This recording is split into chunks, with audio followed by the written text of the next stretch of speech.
ओम शांति।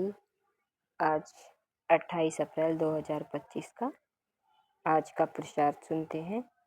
बाबा ने कहा, बाप दादा आजकल बार बार भिन्न भिन्न प्रकार से बच्चों को टेंशन दिला रहे हैं। सेवा करते उपराम और बेहद वृत्ति द्वारा एवरेडी और संपन्न बनो। समय की समीपता को देख अपने आप को सूक्ष्म विशाल बुद्धि से चेक करो, क्या मिला, क्या लिया, और निरंतर उन खजानों में पलते रहते हैं। चेकिंग बहुत आवश्यक है, क्योंकि माया वर्तमान समय भिन्न भिन्न रॉयल प्रकार के अलबेलापन और रॉयल आलस्य के रूप में टैल करती रहती है। इसीलिए अपनी चेकिंग सदा करते चलो। इतने अटेंशन से अलबेले रूप से चेकिंग नहीं, बुरा नहीं किया, दुख नहीं दिया, बुरी दृष्टि नहीं हुई। यह चेकिंग तो हुई, लेकिन अच्छे से अच्छा क्या किया? सदा आत्मिक दृष्टि नेचुरल रही या विस्मृति स्मृति का खेल किया?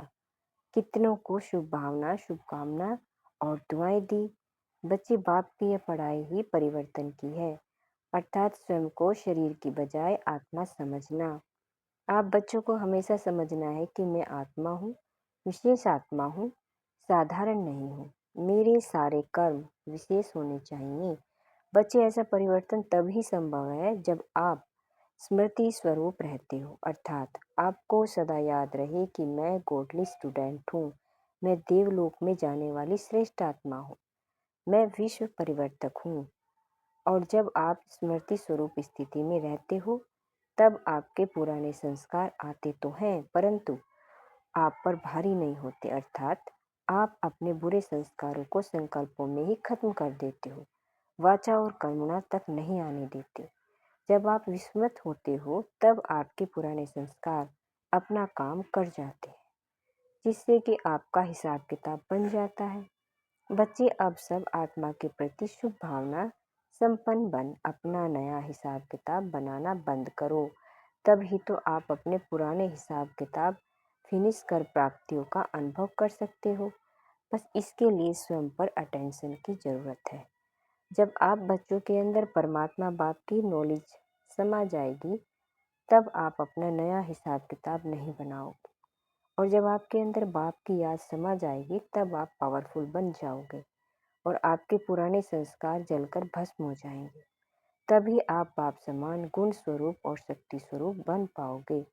बच्चे, बाप की पढ़ाई की एक एक पॉइंट को महीनता से समझ उसे अपने जीवन में अप्लाई करो। ऐसे ही पढ़कर नासमझी में छोड़ मत दो। जितना आप बाप परमात्मा पिता की समझाने को, बाप की याद को अपने जीवन में सदा प्रयोग करते जाओगे, उतना ही आपको सफलता मिलेगी। इससे आपका उमंग, उत्साह और खुशी बढ़ेगी। फिर तो आप हल्के हो अपनी मंजिल पर समय से पहले पहुंच जाओगे। परमात्मा बाप का यूं आकर पढ़ाना, इसे आप हल्के में मत लेना। जो इतनी इम्पोर्टेंस को समझेगा वो ही बाप समान बन पाएगा, अन्यथा वो अन्य आत्माओं से भी ज्यादा पश्चाताप की अग्नि में जलेगा और यही उसकी कल्प कल्प की बाजी बन जाएगी। अच्छा जी, ओम शांति।